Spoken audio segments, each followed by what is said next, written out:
সম্প্রতি একজন আলেম রাসূল করিম সাল্লাল্লাহু আলাইহি সাল্লামকে সংবাদ বাহক বোঝাতে গিয়ে সাংবাদিকের সাথে তুলনা করেছেন। বিষয়টি কতটুকু যৌক্তিক বলে মনে করেন? প্রথম কথা হলো যে নবী করিম সাল্লাল্লাহু আলাইহি সাল্লামের শানে, আল্লাহর শানে, দ্বীনের এ জাতীয় কোর ইস্যুগুলোতে কথা বলতে আমাদের অনেক ভেবেচিন্তে কথা বলতে হবে, অনেক দায়িত্বশীলতার পরিচয় দিতে হবে। আমি যদি মনে হয় যে অতিরিক্ত কথা বলার কারণে, অতিরিক্ত চাপ নেওয়ার কারণে আমার দ্বারায় ভুল হওয়ার সম্ভাবনা অনেক বেশি, তাহলে সেই চাপ কমাতে হবে। কারণ বিষয়টা অনেক স্পর্শকাতর।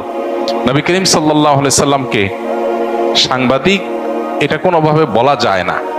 তিনি সংবাদ ওহির বাহক ছিলেন, ওহির বার্তা পৌঁছে দিয়েছেন আমাদের কাছে। তিনি রাসূলুন আমিন, তিনি নবী আল উম্মি। তাকে আল্লাহ তাআলা যে সমস্ত উপাধিতে ভূষিত করেছেন, আমরা সেই উপাধিগুলো তাকে দেব। এর বাইরে আমরা নিজেরা কোনো উপাধি যদি দেই যে উপাধিটা তার শানকে ছোট করে, তাহলে সেটা তার শানের খেলাফ, তার শানের সাথে যায় না। মানুষ হিসাবে এরকম স্লিপ অফ টাং বা মানুষ হিসাবে এরকম বলার ভুল যদি আমাদের হয়, সাথে সাথে আমাদের সেটা স্বীকার করে ইস্তেগফার করা দরকার। আমাদের কেউই আমরা ভুলের ঊর্ধ্বে না, আমাদের সবারই কম বেশি ভুল হয়।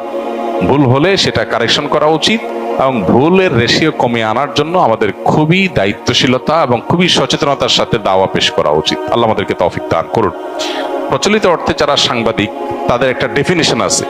নবী সাল্লাল্লাহু আলাইহি সাল্লামকে এই শব্দ দ্বারা যদি ভূষিত করা হয়, তাহলে নবী করিম সাল্লাল্লাহু আলাইহি সাল্লামকে এই ছাঁচে ফেলা হয় এবং একজন সাংবাদিকের মতো করে তাকে মানুষ কল্পনা করবে, ভাববে, যেটা তার শানের খেলাফ, যেটা তার শানে যায় না।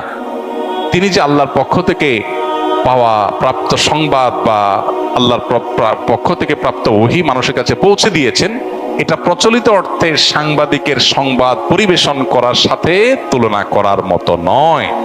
অতএব এটা শব্দ চয়নগত হয়তো ত্রুটি।